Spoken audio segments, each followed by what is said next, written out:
Zero junction में आपका स्वागत है। मैं बरखा शर्मा आपके सामने लेके आई हूँ पेपर 3। पेपर 3 किसका कर रहे हैं? हम लोग कर रहे हैं मेंस के लिए। एक मिनट रुकिए, पेन ले लेते हैं यहाँ से। मेंस की सीरीज कर रहे हैं, न केवल आरजेएस के लिए बल्कि एपीओ के लिए भी, क्योंकि एपीओ भी हमारा 6 मंथ में है। 6 मंथ अचानक से हो जाएंगे और हमें पता नहीं चलेंगे। इसलिए जिन लोगों ने अभी तक अपनी प्रिपरेशन शुरू नहीं की है वो लोग प्रिपरेशन शुरू कर सकते हैं। ठीक है, आरजेएस हो गया, बीती बात हो गई, उसको भूल जाइए। जिसका सिलेक्शन हो रहा है वो बहुत अच्छी बात है, वो मेंस की तरफ कंसंट्रेट कीजिए, अपनी पूरी जी जान लगा दीजिए। पर जिनका नहीं हो रहा, जिनको लग रहा है हमारे नंबर कम है, तो वो लोग टाइम वेस्ट नहीं कीजिए और एपीओ की तरफ लग जाइए। चलिए बात करते हैं आज हम पेपर 3 की। इससे पहले हमने 2 पेपर कर लिए हैं, पेपर 1 एंड पेपर 2। तो जिन लोगों ने सीरीज को नहीं देखा है तो प्लीज़ आप जाकर पहले पेपर 1 और पेपर 2 देख सकते हैं। चलिए बात करते हैं पेपर 3 के फर्स्ट क्वेश्चन की। क्या बात कर रहा है इसका फर्स्ट क्वेश्चन?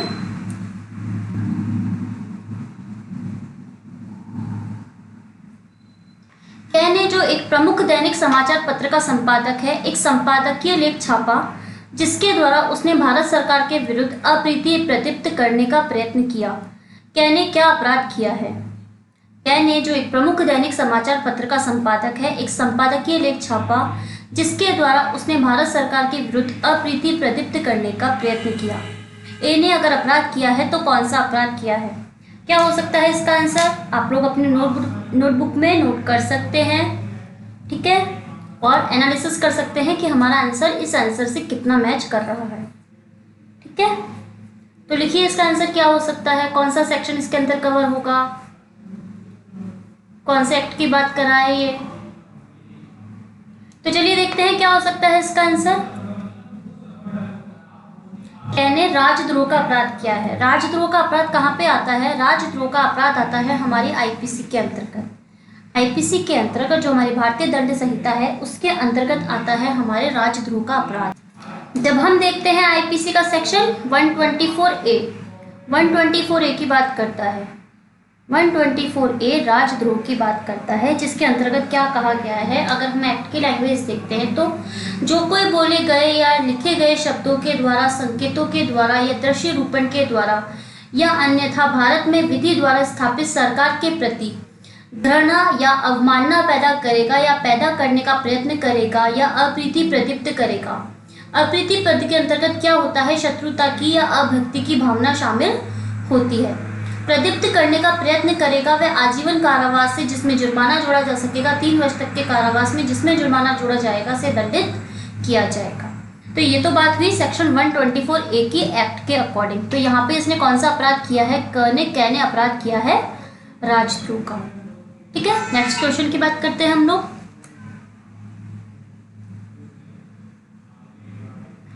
मैं एक मंत्री ने एक ठेकेदार ठ से अपने दामाद दै के लिए उसकी फर्म में नियुक्त पत्र प्राप्त किया जो 1 करोड़ रुपए के ठेके को स्वीकृत करने के लिए इनाम के तौर पर था।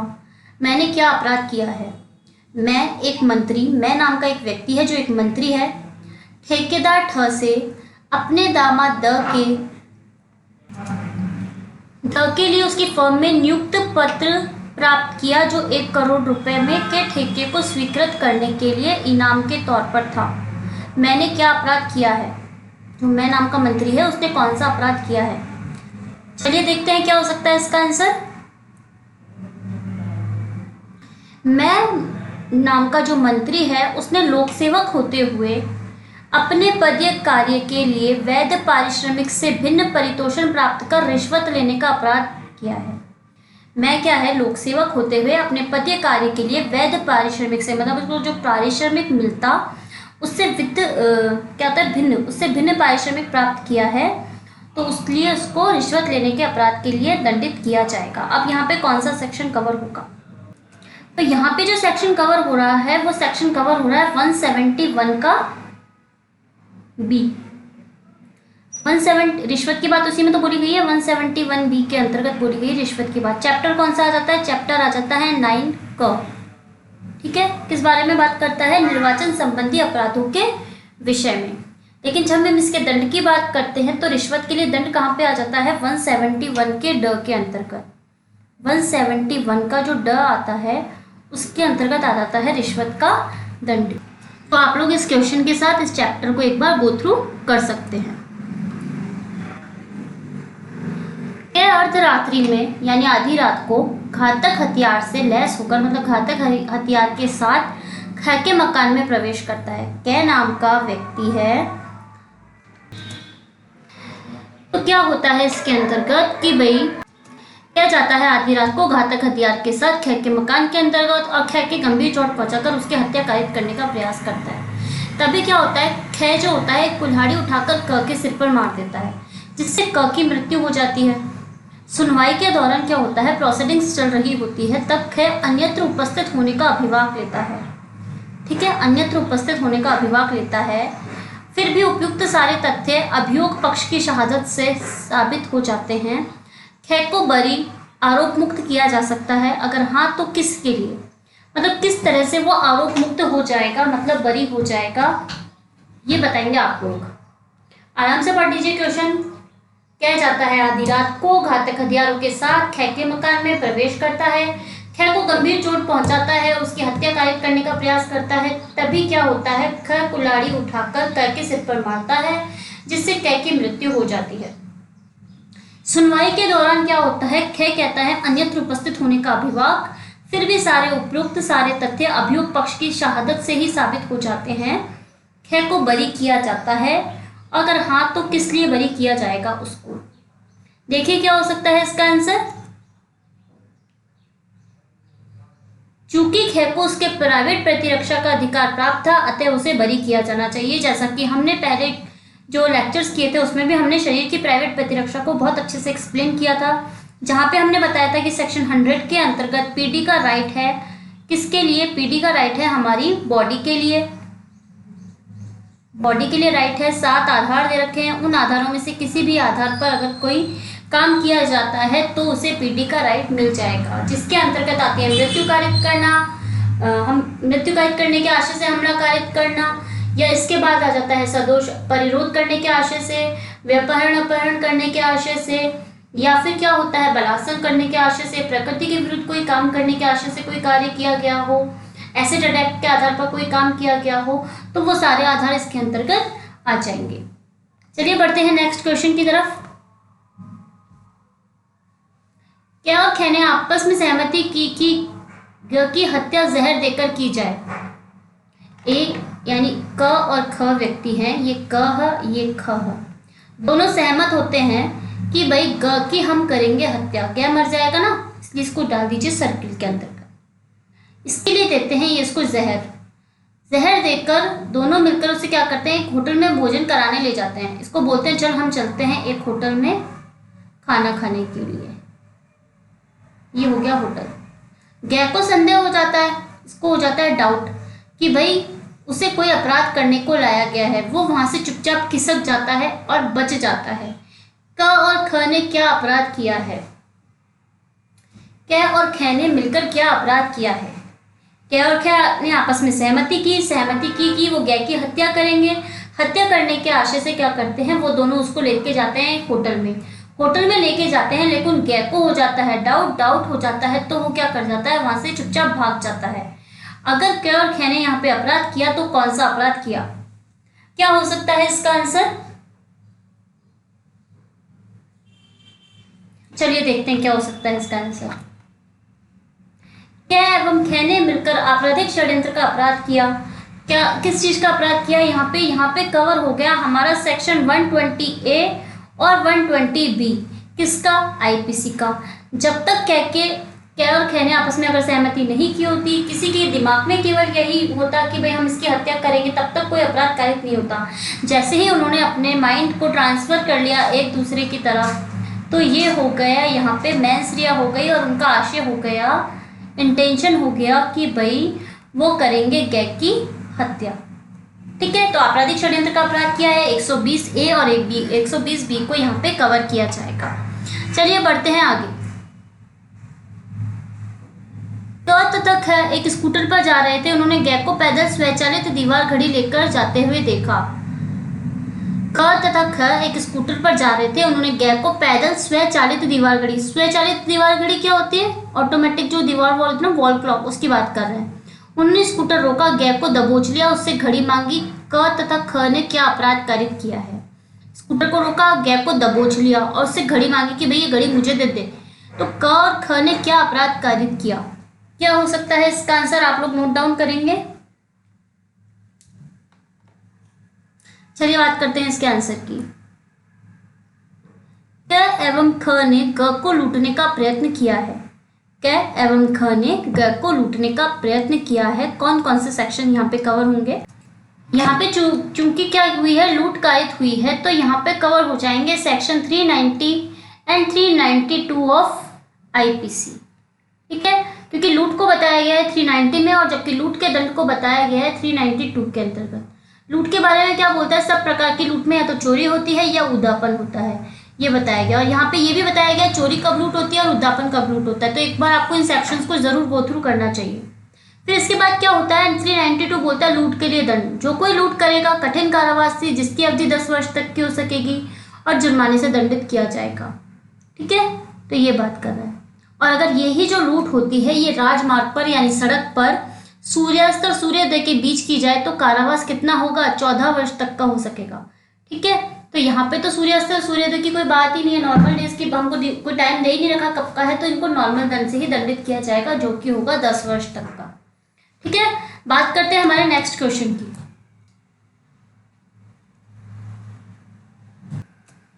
क की ख से दुश्मनी थी। ये कै नाम का व्यक्ति था, उसकी ख से थी दुश्मनी। ख जब प्रातः भ्रमण पर गया, मॉर्निंग वॉक पर गया, प्रातः भ्रमण यानी मॉर्निंग वॉक, मॉर्निंग वॉक पर गया तो कै ने अपनी कार से ख के इस आशय से टक्कर मारी कि उसकी मृत्यु हो जावे। कै ने टक्कर मारी ख को इस आशय के साथ कि उसकी मृत्यु हो जावे, परंतु वो बच गया। अगर कै ने कोई अपराध किया है तो वो कौन सा अपराध किया है बताएंगे आप लोग। कै और ख दुश्मन थे। ख गया मॉर्निंग वॉक पर, कै ने अपनी कार से ख को टक्कर मारी इस इंटेंशन के साथ कि उसकी हो जाए मृत्यु यानी कि डेथ, परंतु वो बच गया। फिर कै ने क्या अपराध किया? क्या हो सकता है आप लोग बताएंगे। चलिए देखते हैं क्या हो सकता है इसका आंसर। कै द्वारा ख की हत्या करने का प्रयत्न किया गया है। क्या बात कर रहे हैं यहाँ पे? उसका इंटेंशन क्या था? उसको मारने का था। कौन कौन से सेक्शंस को हमको यहाँ पे पढ़ना चाहिए? यहाँ पे हमको पढ़ना चाहिए सेक्शन 299 को, 300 को, और पढ़ना चाहिए 302 को, और पढ़ना चाहिए हमको 307 को। अपराध करने का प्रयास की बात कर रहा है ना वो, तो यहाँ पे ये भी पढ़ना चाहिए हम। ठीक है, बढ़ते हैं हम लोग आगे। क्या एक कॉलेज जाने वाली लगभग 17 साल की लड़की है? क्या एक कॉलेज जाने वाली लगभग 17 साल की लड़की है?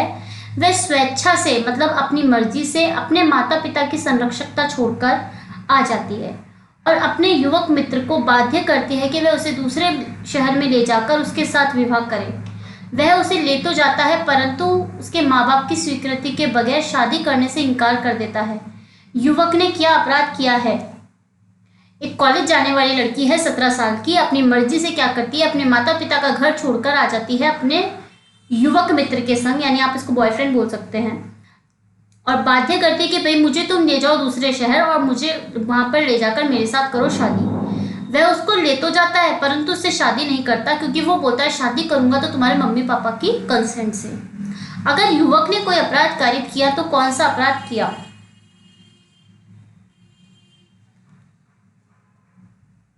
देखिए क्या हो सकता है इसका आंसर। कै की आयु 18 वर्ष से कम होने से उसकी अवयस्कता के कारण उसकी सहमति, स्वेच्छा या स्वीकृति महत्वहीन है। फलस्वरूप उसके बॉयफ्रेंड ने व्यपहरण का अपराध किया है। भाई तू कंसेंट से शादी करेगा ये तो बात ओके है, लेकिन अभी तो तू उसको उसके घर से लेके जा चुका है ना, तो यहाँ पे क्या देखेंगे फिर हम? यहाँ पे उसको बिना कंसेंट के लेके जा चुका है वो, तो यहाँ पे उसने जैसे ही उसको वहां से लेके गया उसने अपराध कारित कर दिया।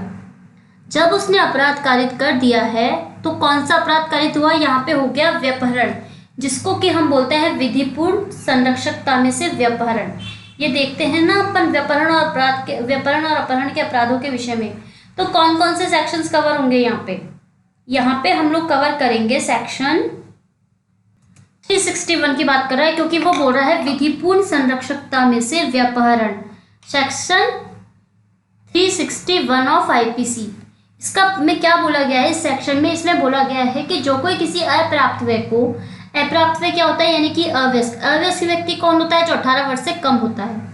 किसी अप्राप्त व्यय को यदि वह नर है तो 16 वर्ष से कम, लड़का होगा तो 16 वर्ष से कम होगा, और लड़की होगी तो 18 वर्ष से कम को किसी विकृचित व्यक्ति को या ऐसे अप्राप्त व्यय विकृचित व्यक्ति के विधिपूर्ण संरक्षकता में से ऐसे संरक्षक की सहमति के बिना ले जाता है, बहका ले जा सकता है, या ऐसे अप्राप्त व्यय ऐसे व्यक्ति को विधिपूर्ण संरक्षकता में से व्यपहरण करता है, ये कहा जाता है। ठीक है, ये बात हुई व्यपहरण की। जबकि ये दंड किस लिए बोल रहा है? 363 में बोलता है, 363 में बोलता है कि भाई व्यपहरण के लिए दंड कितना होगा। 362 व्यपहरण के दंड की बात करता है, जो कितना हो सकता है? जो कोई किसी व्यक्ति को किसी स्थान से जाने के लिए बल द्वारा विवश करता है तो वो तो हो गया अपहरण। और जबकि 363 बोलता है जो कोई भारत में से या विधिपूर्ण संरक्षकता में से किसी व्यक्ति का व्यपहरण करेगा, दोनों में से किसी भांति के कारावास से जिसकी अवधि 7 वर्ष तक की हो सकेगी और जुर्माने से दंडित किया जाएगा। 361 हो गया व्यपहरण की बात कर रहा है, और 362 इसके दंड की बात कर रहा है, जो कि 7 वर्ष से कम की नहीं होगी। ठीक है,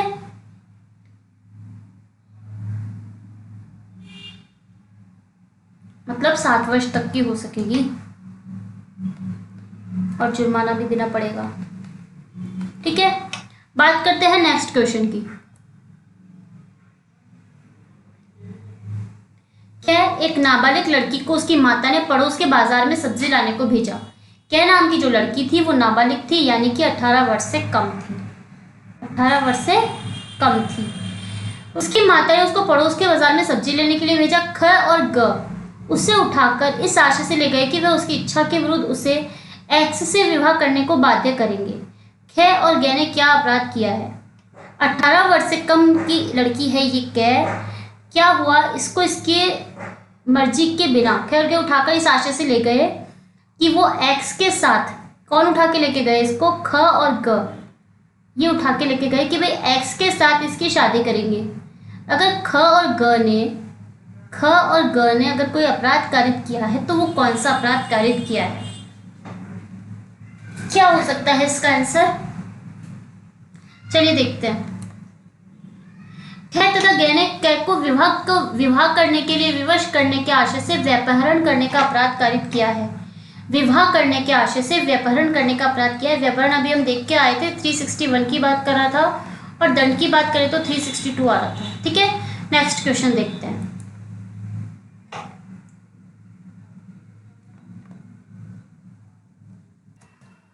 कैने एक मेले में भीड़ का लाभ लेते हुए जानबूझकर एक महिला की छाती दबाई। कैने क्या अपराध कारित किया है? कैने एक मेले में भीड़ का लाभ लेते हुए जानबूझकर एक महिला की छाती दबाई। कैने कौन सा अपराध किया है? क्या हो सकता है यहाँ पे अपराध? कौन सा आईपीसी का अपराध कवर हो रहा है? चलिए देखते हैं क्या हो सकता है इसका अपराध। कैने स्त्री की लज्जा भंग करने के आशय से उस पर आपराधिक बल का प्रयोग करने का अपराध कारित किया है। कौन कौन से सेक्शंस कवर हो जाएंगे यहाँ पे?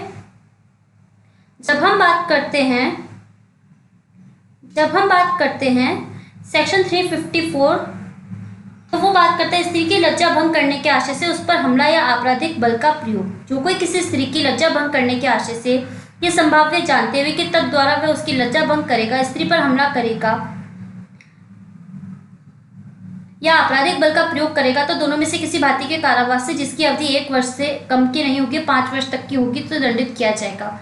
तो यहाँ पे साफ दिख रहा है कि उसने सेक्शन 354 जो कि हम अभी पढ़ के आए हैं उसका उसका कारित किया है, तो उसको सेक्शन 354 के अकॉर्डिंग दंडित किया जाएगा। ठीक है, इसमें क्या है, अलग अलग सेक्शन सब क्लोजेस वगैरह दे रखे हैं 354 A B C D। तो आपको इस क्वेश्चन के साथ जाके उन सेक्शंस को जरूर पढ़ना चाहिए, क्योंकि एक ऐसे सेक्शन है जिन पे से अधिकतर क्वेश्चन आ जाते हैं। चलिए बढ़ते हैं हमारे इस लेक्चर के लास्ट क्वेश्चन की तरफ। क्या ये अच्छी तरह जानते हुए कि ब्रेक नहीं है फिर भी वे कार चलाकर ले जाता है और उसके साथ एक्सीडेंट हो जाता है? क्या का कार्य उतावलेपन का है अथवा उपेक्षापूर्ण कार्य करने का है? को क्या बताएंगे आप लोग? बताएंगे ये कि भाई क्या जानता है कि भाई इस गाड़ी में ब्रेक नहीं है फिर भी कार उठाता है और चल जाता है, उसके साथ एक्सीडेंट हो जाता है। तो क्या का कार्य उतावलेपन का है अथवा उपेक्षापूर्ण कार्य करने का?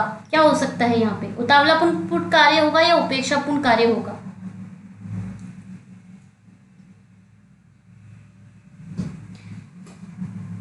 क्या हो सकता है इसका आंसर? चलिए देखते हैं। का कृत्य उपेक्षा पूर्वक कार चलाने के अपराध की श्रेणी में आएगा। ठीक है, उपेक्षा पूर्ण गाड़ी चला रहा है ना वो, उसके अंतर्गत आएगा। कौन सा